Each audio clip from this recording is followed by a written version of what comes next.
Komposition von 5 Akten seiner großen tragischen Oper Rienzi, der letzte der Tribüne. Nach dem Roman von Edward Bulwer Lytton entwirft Wagner ein historisches Porträt der Stadt Rom im 14. Jahrhundert.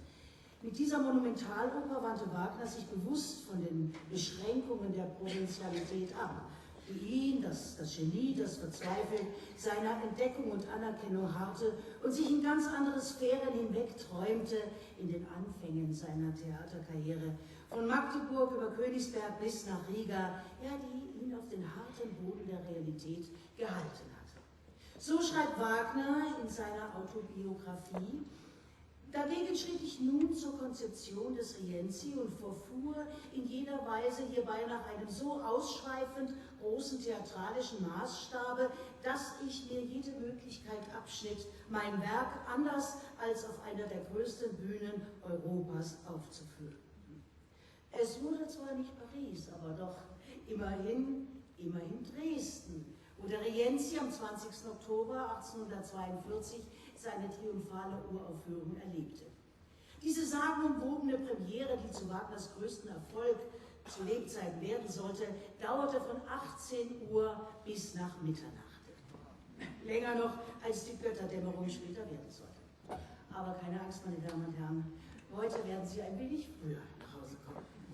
Denn wie schon Wagner selbst beim Rienzi keine Scheu hatte, eifrig den Rotstift anzusetzen, werden auch Sie heute eine, naja, nennen wir es, leicht gekürzte Version erleben.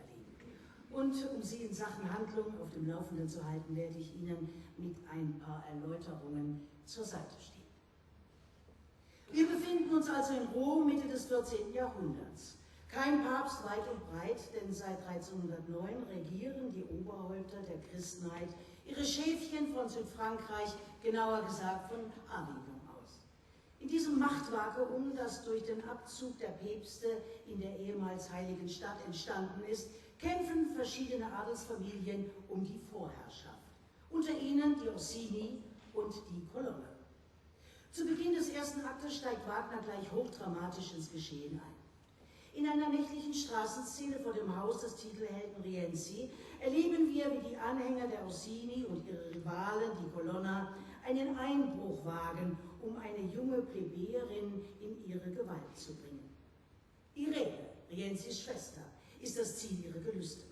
Es kommt zum Streit zwischen den Männern und zu offenem Kampf auf der Straße. Als Adriano Colonna, der junge Sohn des Patriziers Stefano Colonna, jetzt sieht, um wen hier gekämpft wird, schirmt er Irene vor dem Zudringen ihrer Verfolger ab, denn er ist unsterblich in die Bürgerliche verliebt. Das Volk kann den Streit nicht beenden. Erst als der päpstliche Notar Cola Rienzi erscheint, wird die Lage beruhigt. Er erinnert an die einstige Größe Roms und die eigentliche Bedeutung dieser Stadt und wirft den Adelsfamilien vor, aus dem Mittelpunkt der christlichen Welt eine Räuberhöhle gemacht zu haben. Die Adeligen beschließen, ihren Konflikt ohne bürgerliche Zuschauer am nächsten Morgen vor den Toren der Stadt auszutragen. Als sie abgezogen sind, beschwört ihnen das Volk, der gewaltsamen Willkürherrschaft des Adels endlich ein Ende zu machen. Rienzi erhält sogar die Zusage der Kirche, immer auf seiner Seite zu stehen. Er verspricht dem Volk, die Nobili bald aus der Stadt zu vertreiben und erntet begeisterte Zustimmung. Alleine mit Irene und Adriano erfährt Rienzi nun im folgenden Terzett, dass der Sohn seines Feindes seine Schwester gerettet hat. Er bietet Adriano seine Freundschaft an. Für die Einigung Roms als freie, gesetzestreue Stadt sollen alle persönlichen Gräben vergessen sein. Und Irene und Adriano schwören einander, wie es sich romantisch gehört, Liebe über den Tod hinaus. Doch da reißt sie ein Trompetensignal aus ihren Fantasien. Die Adeligen sind zum Kampf vor die Tore der Stadt gezogen. Vor versammelter Bevölkerung verkündet Rienzi nun, dass die Tore der Stadt sich nur den Gesetzestreuen öffnen werden und von nun an unter seiner Führung Rom wieder ein Ort des Friedens und der Gerechtigkeit werden soll. Das Volk will ihn zum König, doch Rienzi lehnt den Titel ab. Wählet ihr zum Schützer mich der Rechte, die dem Volk erkannt, so blickt auf eure Ahnen und nennt mich euren Volkstribun. Unter allgemeinem Jubel wird Rienzi so in antiker Tradition zum Volkstribun ernannt. So, aber jetzt wünsche ich Ihnen viel Vergnügen mit Terzett, Duett und Finale aus dem ersten Akt des Rienzi.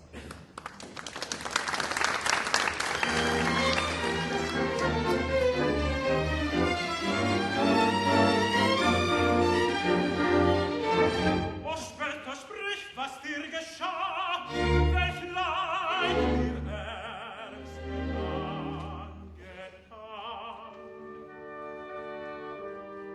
Ich bin gerettet, mich aus ihrer Hand befreit.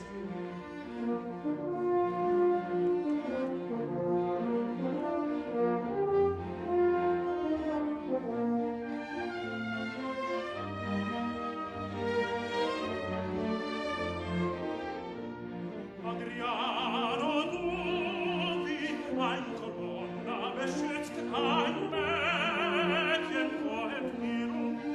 Gott mein Leben für die Unschuld, bringt sie, wie gefurcht. Während die König einen Räuber Du weißt, Adriano, siehst mich hinaus zum Kampfe für Colonna. dass ich dein Wort versteh.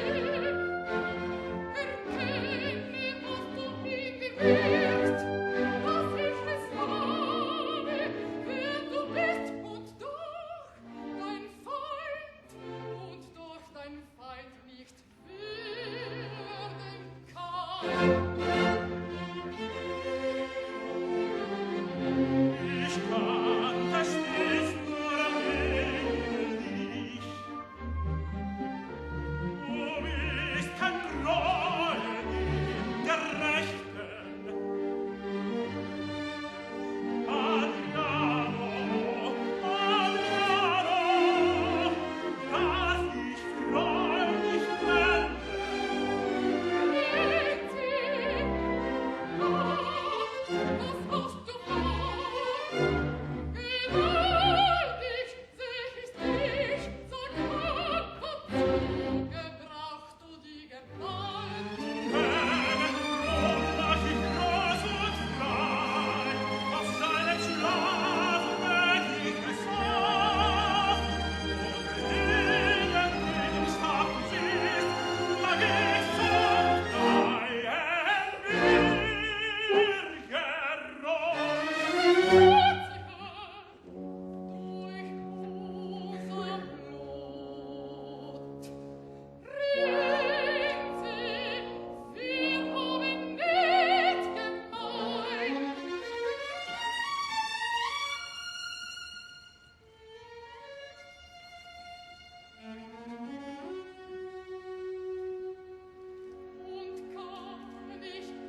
schönen Knaben als Antibos Strande, voll Unschuld ja Irenen Grenze war. Wer war's, der ihn aus rohen Missverstanden schlug? Wer war es, die dich für diesen Mord vergebens und Gerechtigkeiten rief?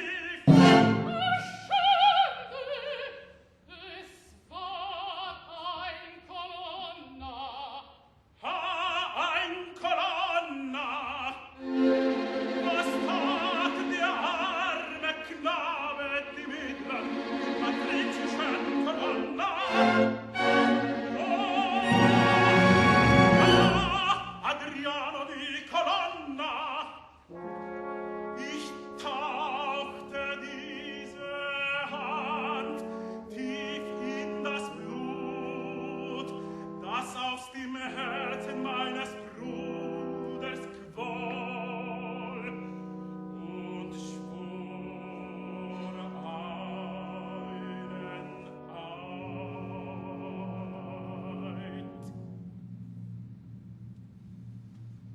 Für den, der eine verwandtes Blut zu rächen hat. Ritzig, du bist fürchterlich. Was kann ich tun, dich schwach zu sehen? Adriano, seine Rede! Lass mich ein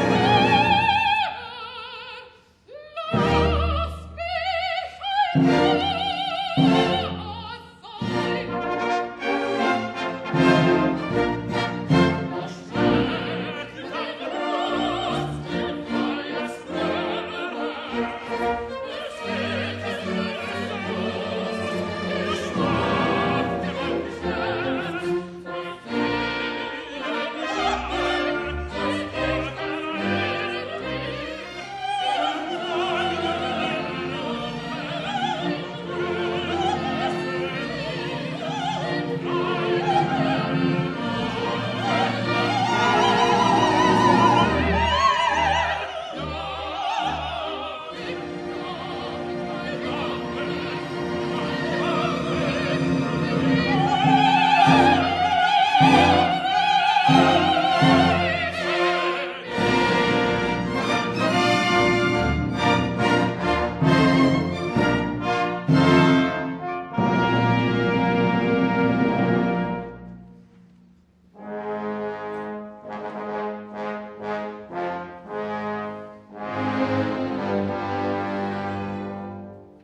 Adriano, ihr vertraue ich die Schwester.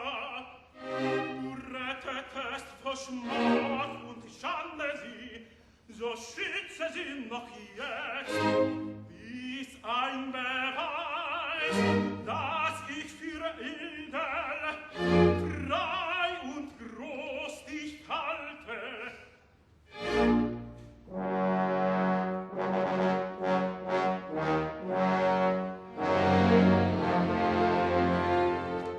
Wagt seht ihr mich, das Werk naht der Vollendung.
Ja,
In einem groß inszenierten Friedensfest, ausgiebig von den Friedensboten besungen und verkündet, wird das neue Rom unter Rienzis Führung ausgerufen. Aber die Colonna und Orsini, die auf Bewährung in die Stadt zurückgelassen wurden, müssen dem neuen Volkstribun Treue schwören und sich unter sein Gesetz stellen. Doch insgeheim schmieden sie ein Komplott gegen Rienzi. Der gemeinsame neue Feind schweißt die alten Rivalen zusammen. Bei der Friedenszeremonie will Paolo Orsini Rienzi erdolchen. Währenddessen soll Stefano Colonna seine 400 Lanzenträger, die vor der Stadt warten, in die Stadt schleusen und das Kapitol besetzen. Aber Adriano Colonna widerstrebt der Plan seines Vaters und der Zusammenschluss mit dem eigentlich verhassten Orsini. Als er seinen Vater zur Rede stellt, lässt dieser ihm keine Wahl. Entweder steht er treu zu seiner Familie oder er wird zum Verräter. Adriano bricht fast unter dieser Belastung zusammen. Doch inzwischen hat das Friedensfest begonnen. Wagner selbst schreibt als Regieanweisung: festlicher Tanz mit Festhaltung der Allegorie. Trompeten ertönen. Ein Zug Ritter in mittelalterlichen Kostümen erscheint. Die alten Römer bilden mit ihren Schilden eine Testudo, eine Schildkrötenformation. auf welche ihre Anführer Brutus voran steigen und von da herab die Ritter siegreich bekämpfen. Der Sieg ist entschieden, die Ritter unterliegen.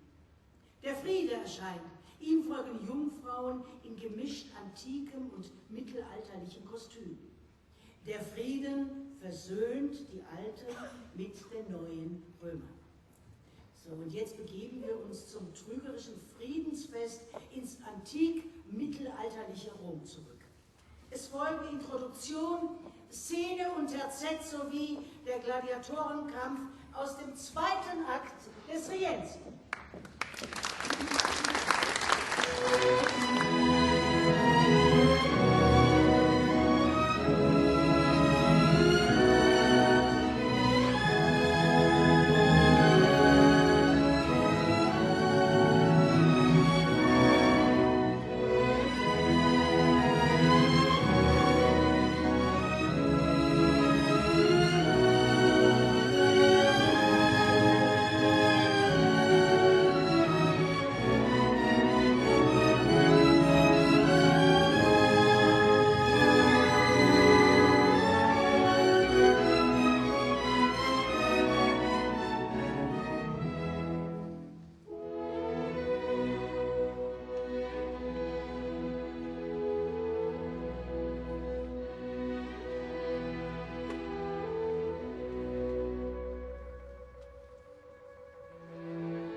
mir verflucht, so duldet solche Schmach. Hab ich Kirche der Plebeje hier, die nicht zum Spott an meiner Tafel liegt. Was ist zu tun, wir sind besiegt. Und dieser Pöbel, ihn mit Füßen wie getreten, wie verwandelte er sich? Die Masse ist bewaffnet, Mut und Begeisterung in jedem der Plebejer. Der Pöbel, sie ist, der ihn zu Rittern macht. Ihm riehen sie, und er ist, was er war.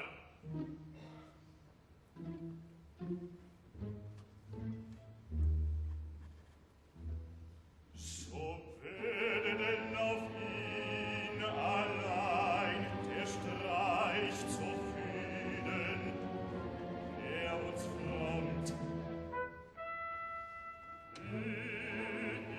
Ist der Götze dieses Volk, das er durch Spruch verzaubert hält. Doch für Gewalt und offene Tat sind wir zu schwach, vermögen nichts.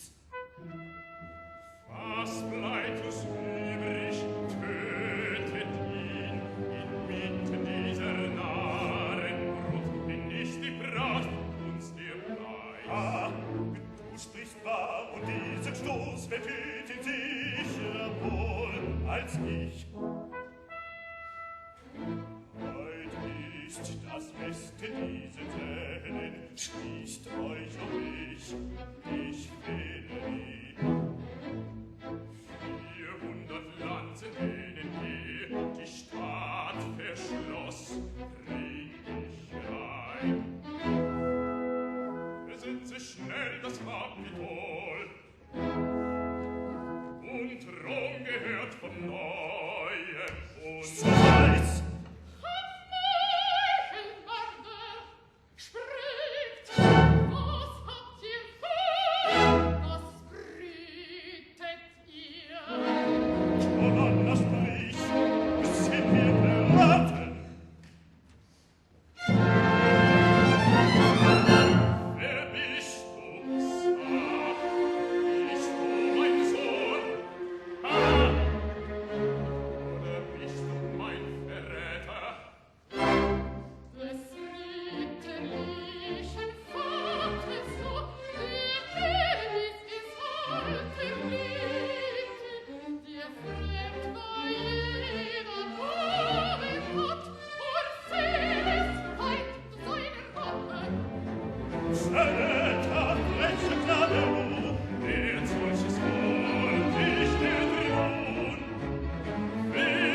den Dolch in die Brust. Adriano Colonna, der im letzten Moment dazwischentritt, kann den Stoß nicht mehr abwenden. Doch er hatte Rienzi vor der Gefahr gewarnt und so ist dieser vorbereitet. Ein Kettenhemd schützt ihn vor Orsinis Klingen. Rienzis Männer nehmen den meuchelmörderischen Patrizier im Saal sofort gefangen. Das Volk und die Senatoren verlangen die Hinrichtung der Verschwörer. Doch nun tritt Adriano für seine Familie ein und verlangt von Rienzi Gnade und Großmut. Auch Irene schließt sich dem Flehen des Geliebten an. Hier kann Rienzi diese Bitte nicht abschlagen. Er gefällt sich auch in der Rolle des mildtätigen Herrschers und lässt seine Gegner frei, unter der Bedingung, ihm ewige Treue zu schwören. Und Orsini und Colonna und die Gefolgschaft schwören. Aber sie schwören, dass sie diese Erniedrigung rächen werden und Rienzi seine Schwäche noch bereuen wird. In der Tat, zu Beginn des 3. Aktes erfahren wir, dass die Patrizier ihren geheuchelten Treueschwur bereits gebrochen haben und vor den Toren der Stadt, die zu verlassen ihnen als Friedensgeisel eigentlich nicht erlaubt war, zum Kampf gegen Rienzi rüsten. Das Volk ruft zu den Waffen, um nun in entscheidender Schlacht der Gefahr durch den Adel endgültig ein Ende zu bereiten. Rienzi führt die Massen ins Gefecht. Adriano Colonna nun in der zentralen Szene des ganzen Stückes ist erneut hin und her gerissen zwischen Vaterliebe und der Verehrung für den Volkstribun und Bruder seiner Geliebten. Da schreckt Adriano der Klang der Schlachtenglocke auf und er beschließt einen letzten Versuch, die Gegner zu versöhnen. Aber er hat keinen Erfolg. Die entscheidende Schlacht an der Porta San Lorenzo findet statt und fordert blutigen Tribut. Nicht nur auf den Seiten der Verlierer des Adels, Adriano verliert seinen Vater, und auch die Orsini beklagen den Verlust ihres Anführers. Das siegreiche Volk betrauert ebenfalls enorme Verluste und Rienzis Ruhm als Friedensfürst und Heilsbringer für die ewige Stadt büßt durch die Grausamkeit dieses Kampfes deutlich an Glanz ein. Für sein hehres Ziel, die Freiheit Roms, ist dem Tribun jedoch auch dieser herbe Blutzoll recht. In Adriano, der doch eigentlich sein Schwager hätte werden wollen, hat Rienzi nun jedoch durch den Tod des Vaters einen erbitterten Gegner gewonnen. Stürzen wir uns nun in Adrianos Verzweiflung mit der zentralen Szene und Arie und anschließendem Finale aus dem 3. Akt.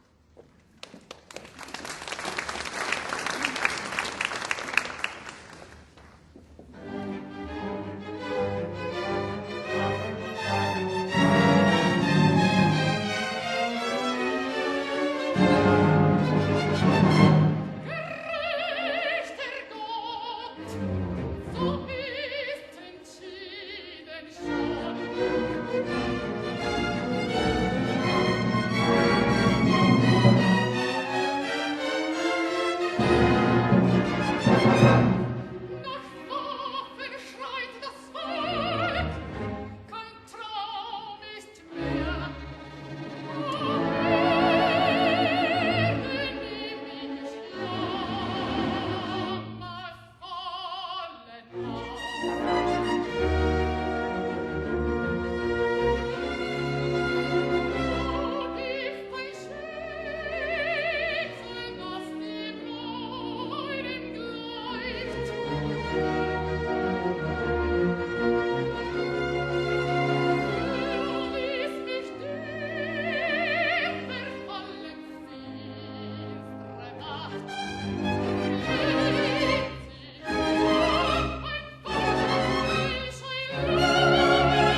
wenden sich von ihm ab.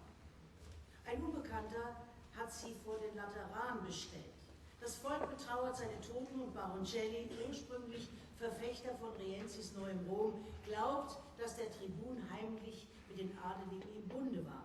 Beweis dafür sei seine Gnade nach dem Mordversuch, durch die es erst zu diesem blutigen Entscheidungsschlacht hatte kommen müssen. Auch weiß er zu berichten, dass die Gesandten Deutschlands Rom verlassen, denn Rienzi forderte für Rom ein Stimmrecht bei der Kaiserwahl. Nun stehe gleichfalls zu befürchten, dass dem Tribun der Papst die Gunst entzieht, denn dieser sei ein Freund des deutschen Kaisers. Da enthüllt sich ein Vermummter. Es ist Adriano Colonna. Und er bezeugt, Rienzi habe mit den Adeligen paktiert und hetzt die Männer gegen den Mörder seines Vaters auf. Noch vor dem Kirchgang des Hochmütigen, der für seinen Sieg ein eigenes Te Deum angeordnet hat, will er den Volkstribun erdolchen. Doch als Rienzi dann erscheint, ist seine Schwester bei ihm. In Gegenwart Irenes, die er liebt, kann Adriano ihren Bruder nicht ermorden. Noch dazu überrascht die Anwesenheit des Kardinals, denn angeblich habe dieser Rom verlassen und sei zum Papst abkommandiert. Der Grund für seine Rückkehr ist der Kirchenbann für den angeblichen Tyrannen. Rienzi wird der Zugang in den Lateran verwehrt. Ein unheimlicher Mönchschor schleudert ihm diesen Fluch entgegen. Vae, vae, tibi maledicto, jam de justus ense stricto, vindex manet angelus. Wehe, wehe, dir Verfluchten, schon harret deiner mit gezogenem Schwert der gerechte Racheengel. Tja, vom Liebling der Massen zur Exkommunikation. Rienzis Fall scheint unabwendbar. Hören wir nun Introduktion, Terzett und Ausschnitte des Finales aus dem 4. Akt.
Schenk auf! Willst du die Stimme Neuigkeit? Hast die Gesandten Rom verlassen? Was danken wir im Übermut? Mit ihm regiert sie Deutschlands Fürsten, die römische Kaiser dann öffnet. Wir werden wissen, mit dem Wort versteht der neue Kaiser sich. Er wird dann auch zu unserem Schutz. Wisst doch, was mir nicht recht gefällt. Der Kardinal ist abgereist. Wohl weiß ich, dass bei seiner Flucht Corona an den Papst wandte Sprich lauter, und ihm versprach der Kirche Schutz durch seiner Macht zu übernehmen. und was sagt der Kampf zu seinem Tod? Dies das Geringste, und was sagt ihr zu treuer Wille? Glaubt ihr, Brienne, ist mir was, ist zu der Gnade ihm bewohnt? Da seh ich, es war Verräterei.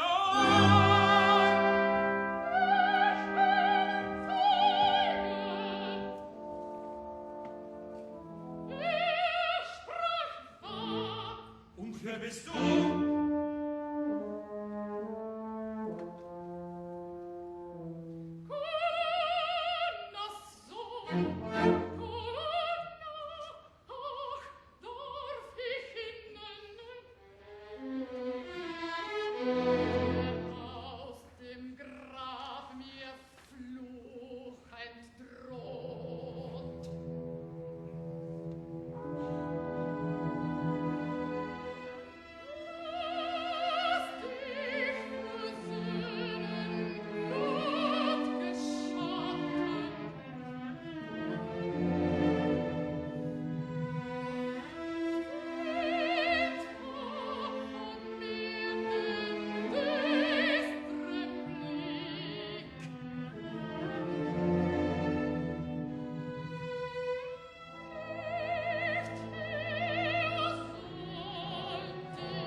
Sind dafür jene nicht verrichtet, wie sonst, als ihr noch friedlich waret, euch Väter, Söhne, Kalken schlugen und eure Weiber schündeten.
Rienzi betet.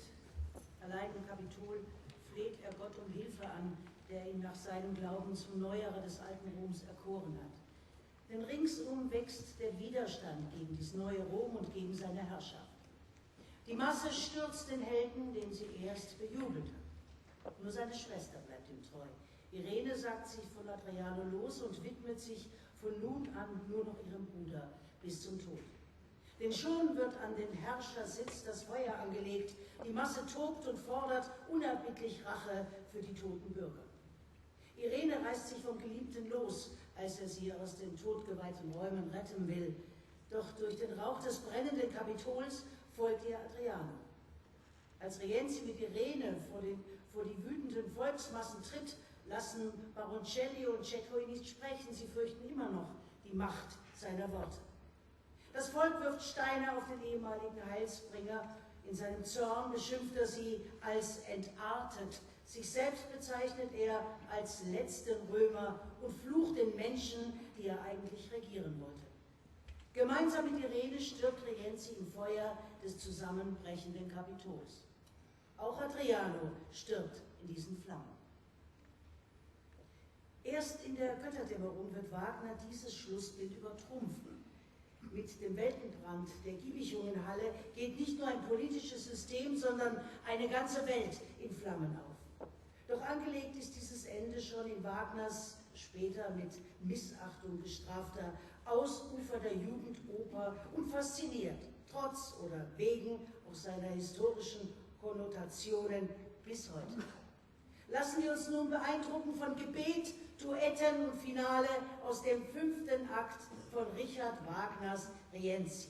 Rienzi, der letzte der Tribunen.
Auch ich,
Thank you.